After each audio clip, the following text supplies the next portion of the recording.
अस्सलाम वालेकुम फ्रेंड्स। आपने देखा कि हम ह्यूमन रिसोर्स मैनेजमेंट के हवाले से बहुत सारी टॉपिक्स पे डिस्कशन कर रहे हैं। आज हमारा टॉपिक जो है वो ह्यूमन रिसोर्स लॉज यानी legal influences on human resource management, उस हवाले से डिस्कशन कर रहे हैं। और सबसे इम्पोर्टेंट कॉन्सेप्ट जो कि लॉ के हवाले से ह्यूमन रिसोर्स मैनेजमेंट में है, यानी इक्वल एम्प्लॉयमेंट अपॉर्चुनिटी, इसके हवाले से आज डिस्कशन हो रही है। तो आज हमारा टॉपिक जो है वो इक्वल एम्प्लॉयमेंट अपॉर्चुनिटी क्या है और ये कैसे इमर्ज हुई और इसकी बेसिक फिलॉसफी क्या है। आज हम ज़्यादा इन कॉन्सेप्ट्स के ऊपर डिस्कशन करेंगे। अगर आप थोड़ा सा रिकॉल कर सकें तो हमने फर्स्ट चैप्टर में ये डिस्कशन की थी कि ह्यूमन रिसोर्स मैनेजमेंट जो है उस पर बहुत सारे कंपनीज के जो चैलेंजेस हैं उस हवाले से हमने डिस्कशन की थी। और हमने कहा था कि हम ये बात को एक्सप्लेन करने की कोशिश कर रहे हैं कि ह्यूमन रिसोर्स मैनेजमेंट की इंपॉर्टेंस क्या है। तो हमने वहाँ फर्स्ट चैप्टर के अंदर लीगल इन्फ्लुएंसेस यानी लॉ जो कि गवर्नमेंट स्टैब्लिश करती है उनके इन्फ्लुएंसेस के हवाले से भी बात की थी, और साथ के साथ एथिक्स के हवाले से भी बात की थी। ह्यूमन रिसोर्स मैनेजमेंट के फंक्शंस लॉ और एथिक्स से हेविली इफेक्ट होते हैं, और इन इफेक्ट्स को जज करना और फिर अपने ह्यूमन रिसोर्स फंक्शंस को उसी हिसाब से मैनेज करना ना सिर्फ हम देख रहे हैं कि नॉर्मल मैनेजर्स की जिम्मेदारी है, बल्कि एचआर स्पेशलिस्ट की जिम्मेदारी भी है। इस लिहाज से इस चैप्टर में जो कि हम इक्वल एम्प्लॉयमेंट अपॉर्चुनिटी और लीगल इन्फ्लुएंसेस के हवाले से पढ़ रहे हैं, उसमें यूनाइटेड स्टेट्स में जो इम्पोर्टेंट लेजिस्लेशंस हैं, लॉ हैं, वो 6 हमने आइडेंटिफाई किए हैं कि मेजर लॉज हैं, उन पर डिस्कशन होगी। और हम देख रहे हैं कि ये सेकंड और थर्ड चैप्टर कंबाइन है, यानी इक्वल एम्प्लॉयमेंट अपॉर्चुनिटी और लॉज के हवाले से, पहले लॉज और फिर उनकी इम्प्लीमेंटेशन के हवाले से। तो हम देख रहे हैं कि डिस्क्रिमिनेशन के हवाले से भी हम इम्पोर्टेंट डिस्कशंस करेंगे, डिस्क्रिप्शन को डिफाइन करेंगे और उसकी टाइप्स को डिफाइन करेंगे, उसके हवाले से इम्पोर्टेंट कॉन्सेप्ट्स को पढ़ेंगे। ये सब कंप्लीट करने के बाद हम देखेंगे कि यूनाइटेड स्टेट्स में लॉ की इम्प्लीमेंटेशन कैसे हो रही है, इसमें जो इम्पोर्टेंट अथॉरिटीज़ हैं वो कैसे कंट्रीब्यूट करती हैं एचआर लॉज की इम्प्लीमेंटेशन के हवाले से। अ, सबसे इम्पोर्टेंट चीज़ जो हमें यहाँ नज़र आ रही है ये है कि इक्वल एम्प्लॉयमेंट अपॉर्चुनिटी क्या है, क्योंकि लॉज तो उसके बाद ही इस पर बने हैं, पहले से ये फिनोमेना एग्जिस्ट करता है। और उसकी सारी एम्बिशन ये है कि तमाम लोगों को इक्वल राइट्स मिलने चाहिए, स्पेशली ह्यूमन रिसोर्स मैनेजमेंट के कॉन्टेक्स्ट में वर्क प्लेस के ऊपर इक्वल चांसेस मिलने चाहिए। तो हम इस पिक्चर में अगर देखें तो बड़ी इंटरेस्टिंग पिक्चर है। इसमें फीमेल और मेल यानी खवातीन और मर्द कंफर्टेबली एक दूसरे के साथ काम कर रहे हैं, टॉप लेफ्ट कॉर्नर में जो पिक्चर नजर आ रही है। जबकि एक डिसेबल खातून जो एक पेट की मदद से, डॉग की मदद से वॉक कर रही है, इसका मतलब है डिसेबल है, लेकिन उसके हाथ में एक ब्रीफ केस है, यानी वर्क प्लेस पे जा रही है। इसका मतलब है कि डिसेबल, उनकी भी उतनी ही इंपॉर्टेंस होगी, उनको भी राइट्स हासिल होंगे। इसी तरह डिसेबल एक्टिव डिस्कशन में नजर आ रहा है एक को वर्कर के साथ। तो हर बैकग्राउंड के लोग, कि उनको जितने राइट्स हासिल हैं, उस हवाले से हम देख रहे हैं कि वर्क प्लेस के ऊपर उनको उतनी अपॉर्चुनिटीज मिलेंगी। जबकि राइट हैंड साइड पे जितनी भी पिक्चर्स हैं वो कुछ ना कुछ इश्यूज इंडिकेट कर रही हैं। दो लोग आपस में डिस्कशन कर रहे हैं और उनमें झगड़े की फीलिंग है, कॉन्फ्लिक्ट की फीलिंग आ रही है। आ, खातून किसी मर्द के ऊपर कमेंट पास करती नजर आ रही है, जो कि नेगेटिव कमेंट नजर आता है। तो उसका कलर डिफरेंट है, उसका रिलीजन डिफरेंट है, और एक आदमी दूसरे चलते हुए आदमी के ऊपर कमेंट्स पास कर रहा है बैक पर, जो कि शायद उसके लिए बहुत ही हर्टिंग है। तो जो राइट हैंड साइड वाली जितनी भी चीज़ें हैं उनको स्टॉप करना है, और जो लेफ्ट हैंड वाली चीज़ें जितनी भी नज़र आ रही हैं इनको ऑर्गेनाइजेशन में लेकर आना है। तो इस लिहाज से इक्वल एम्प्लॉयमेंट अपॉर्चुनिटी की दो इम्पॉर्टेंट एस्पेक्ट नजर आते हैं। एक तो सब लोगों को एम्प्लॉयमेंट की जितने भी एस्पेक्ट्स हैं इसमें अपॉर्चुनिटीज प्रोवाइड करना है, जबकि सेकेंड मेजर एस्पेक्ट जो कि इक्वल रिप्रेजेंटेशन के अंदर आता है, वो डिस्क्रिमिनेशन को स्टॉप करना है। तो इस अटेम्प्ट है कि इंडिविजुअल्स को इक्वल अपॉर्चुनिटीज मिले, और इस लिहाज से ना उनका कलर देखा जाए, ना उनकी रेस देखी जाए, ना उनका रिलीजन देखा जाए, बस उनकी क्वालिफिकेशन देखी जाए या उनकी एबिलिटीज को देखा जाए। इसका मतलब है पास्ट में ऐसा नहीं होता रहा। खास तौर पर यूनाइटेड स्टेट्स में हम देखते हैं ब्लैक अमेरिकन के खिलाफ वाइट अमेरिकन में एक हेट पाया जाता था, अभी भी है समहाउ लेकिन पहले से मुकाबले में कम हो गया, और वहां उनको उतने राइट्स नहीं मिलते रहे।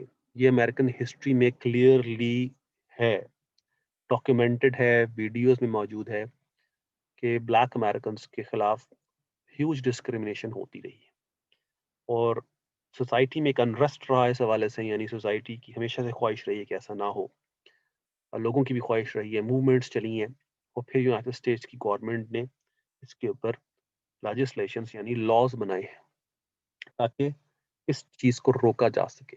सो सिंपल वर्ड्स में, जो एचआर के लॉज हैं, इनमें ज्यादा से ज्यादा लॉज का ताल्लुक डिस्क्रिमिनेशन को स्टॉप करना है। यानी वो सारे ही एंटी डिस्क्रिमिनेशन की फीलिंग के साथ हैं, यानी डिस्क्रिमिनेशन को रोकने की कोशिश है। डिस्क्रिमिनेशन क्या हो सकती है और क्या नहीं हो सकती, शायद बीइंग अ मुस्लिम आप इस चीज को बेहतर समझते हैं कि मुसलमानों के खिलाफ जनरली वर्ल्ड में और फिर यूनाइटेड स्टेट्स में काफी हेट पाया जाता रहा है, और ज्यादातर मुस्लिम्स को टेररिस्ट क्लासिफाई किया जाता रहा है। इसी तरह मुख्तलिफ रिलीजन्स की एक दूसरे के खिलाफ हेट की फीलिंग एग्जिस्ट करती है। ये आपके सामने जो सिनेरियो आ रहा है, इसमें खातून एलिजबेथ जो कि एक डिफरेंट रिलीजन से है, मॉर्मॉन है जो कि एक क्रिश्चियनिटी से निकला हुआ रिलीजन है, उसको एक क्रिश्चियन वर्कर सैम हमेशा टॉन्ट करता रहता है, और उसके हवाले से जो भी डिस्कशन होती है वो उसको हमेशा और बुरा समझता है, कमतर समझता है, और यही फीलिंग डिस्क्रिमिनेशन और हरेसमेंट और इस तरह के एलिमेंट्स में है, जिसमें एक कैटेगरी से ताल्लुक रखने वाला आदमी दूसरे कैटेगरी से ताल्लुक रखने वाले आदमी को अपने आप से कमतर समझता है। हाँ, इसकी वजह से वो उस पर कमेंट्स पास करता रहता है, बस उसको कहता है कि तुम्हारी सजेशन बहुत ही पुअर है, यानी फ्लैकी है, और कोई मसला नहीं, तुम्हारे जैसे लोग तो ऐसा ही करते हैं। इसलिए एलिज़ाबेथ काफ़ी अरसे से ये कमेंट्स पास सुनती आ रही है, और उसने बड़ी कोशिश की है कि कॉन्फ्लिक्ट सॉल्व हो, लेकिन सैम जो है वो इन चीज़ों से बाज नहीं आता। जब उसने बार-बार उससे रिक्वेस्ट की है कि आप इस प्रॉब्लम को सॉल्व कर लें, वो हमेशा वही जवाब देता है कि तुम अपने आप को चेंज करवा लो, कहीं और चली जाओ, या फिर अल्लाह से दुआ करो कि तुम्हारे हक में चीज़ें चेंज हो जाएँ। 6 मंथ्स से सैम जो है वो यही एक्टिविटी कर रहा है। दो इसमें फिजिकल हैरेसमेंट वाला एलिमेंट नहीं है, लेकिन इसमें वर्बल हैरेसमेंट या डिस्क्रिमिनेशन का एलिमेंट है। तो एक रिलीजन को सुपीरियर जानना अपने रिलीजन को, और दूसरे रिलीजन को इंफीरियर समझना यानी कमतर समझना, ये भी डिस्क्रिमिनेशन की एक टाइप है। ये सारी एग्जांपल्स आने का मकसद ये है कि आप डिस्क्रिमिनेशन के हवाले से जजमेंट कर सकें। हम बाद में जाके देखेंगे कि क्या ये वाकई में मुश्किल सिचुएशन है, क्या वाकई में इसमें कोई इशू है। आप बेहतर समझते हैं जब आपके रिलीजन के खिलाफ कोई डिस्कशन हो तो ये काफ़ी सीरियस हो जाती है। इस लिहाज से मोस्ट लाइकली ये केसेस इतने सिंपल नहीं है जितने के सरफेस पे दिख रहे हैं। पता नहीं एलिज़ाबेथ ने 6 मंथ से कैसे अ, बर्दाश्त किया है। मोस्ट लाइकली लोग अपने रिलीजन के हवाले से बहुत ही टची होते हैं, और इस हवाले से वो बहुत ही सीरियसनेस दिखाते हैं। तो उसने शायद उसके पास जॉब नहीं थी इसलिए वो बर्दाश्त करती रही। लेकिन being a supervisor departmental head, इस तरह के केसेस पे थोड़ा-सा सीरियसनेस दिखानी चाहिए, क्योंकि बाद में जाके ये बहुत ह्यूज कॉन्फ्लिक्ट्स और इश्यूज में कन्वर्ट हो जाते हैं। एक और डिस्क्रिमिनेशन का इश्यू इस पिक्चर में नजर आ रहा है, इस स्टोरी में नजर आ रहा है। इसको कहते हैं वर्क प्लेस बुलिंग। जब आप अपने से कमतर लोगों जिनको कमतर समझते हैं, उनको ऐसे कमेंट्स बोलें जो उनकी फिजिकल नेचर के लिहाज से हों, उनके कलर के लिहाज से हों, या उनकी कास्ट बैकग्राउंड और रिलीजन के लिहाज से, तो इसको वर्क प्लेस बुलिंग बोलते हैं। ज़्यादातर लोग समझते हैं कि वर्क प्लेस के ऊपर मेल काउंटर पार्ट्स फीमेल्स के खिलाफ ज़्यादा बुलिंग करते हैं, और उनको कमतर समझते हैं, और उनके खिलाफ ऐसे कमेंट्स बोलते हैं, ऐसे जोक्स भी थ्रो करते हैं जो कि बैड नेचर के होते हैं। इस लिहाज से लोगों का पर्सनल ओपिनियन ज़्यादा ये रहा है कि मेल काउंटर पार्ट फीमेल के खिलाफ ज़्यादा बुलिंग करते हैं, लेकिन रिसर्च ने साबित किया है, ये रिसर्च यानी मिथ और साइंस कहती है कि लोगों का ख्याल क्या है और साइंस ने कैसे प्रूव किया। सर्वे किए गए तो पता चला है कि फीमेल्स जब हायर रैंक्स में चली जाती हैं तो वो ज़्यादा बुलिंग करती हैं मेल के खिलाफ। और यूनाइटेड स्टेट्स की फिगर्स हैं, और क्योंकि वो मेल काउंटर पार्ट्स को भी बुलिंग करती हैं और अपनी फीमेल काउंटर पार्ट्स को भी, इस लिहाज से एक बुलिंग एक सीरियस प्रॉब्लम है और इसको टैकल करना भी उतना ही ज़रूरी है। उसने स्ट्रेटजीज भी बताई हैं इसके अंदर कि बुलिंग के खिलाफ कैसे आप मैकेनिज्म डेवलप कर सकते हैं। आप जो बुली हो रहा है बंदा उसकी बात सुने, उसके लिए हेल्प करें। एट टाइम्स अगर आप इग्नोर कर दें तो भी हेल्प हो जाती है, बट देन आगे जाके इशू भी क्रिएट हो सकता है। और इस लिहाज से बहुत सारे इश्यूज इस पिक्चर में नजर आ रहे हैं। हाँ, इक्वल एम्प्लॉयमेंट अपॉर्चुनिटी कोशिश है, हमने देखा कि डिस्क्रिमिनेशन को स्टॉप करे। और यूनाइटेड स्टेट्स में ख़ास तौर पर ये अचानक नहीं आ गई, बल्कि इसके पीछे बहुत सारी मूवमेंट है।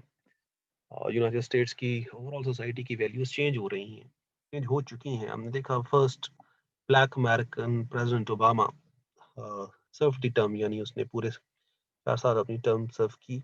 और ये रिफ्लेक्ट करता है कि ब्लैक को आहिस्ता आहिस्ता वो स्टेटस दिया जा रहा है जो पहले कभी नहीं दिया गया। इसी तरह वुमेन और मिनॉरिटी जो कि मुख्तलिफ स्मॉल सब एरिया से आए हैं, मुख्तलिफ कंट्रीज से आए हैं, मुख्तलिफ रीजन से हैं, उनका आहिस्ता आहिस्ता उनकी एजुकेशन और उनकी वर्क प्लेस के ऊपर स्टेटस बेहतर हो रहा है।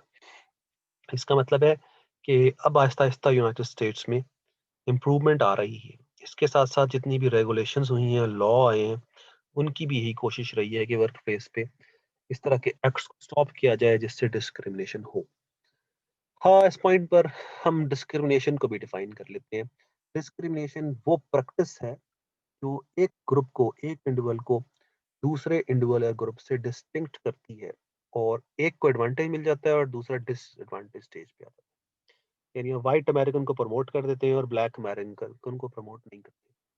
आप एक क्रिश्चियन को हायर कर लेते हैं और एक मुस्लिम को हायर नहीं करते किसी भी जॉब के हवाले से। अब एक ग्रुप को एडवांटेज दे रहे हैं और दूसरे ग्रुप को एडवांटेज नहीं दे रहे। ज़्यादातर ऐसा होता है जहाँ लोग मेजोरिटी में होते हैं, वहाँ मेजोरिटी को ज़्यादा राइट्स मिल जाते हैं और मिनॉरिटी को इतने नहीं मिलते।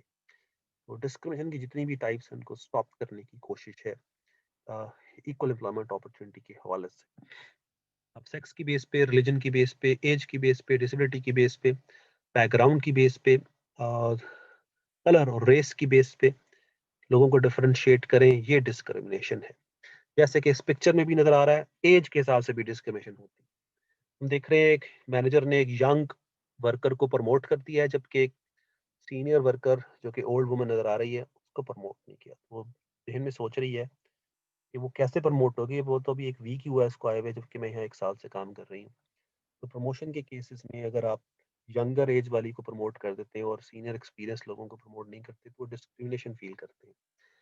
उसकी रीज़न तो समझ आ ही रही होगी, वो अट्रैक्टेड है यंग फीमेल की तरफ मैनेजर, दैट्स व्हाई वो उसको प्रमोट कर रहा है।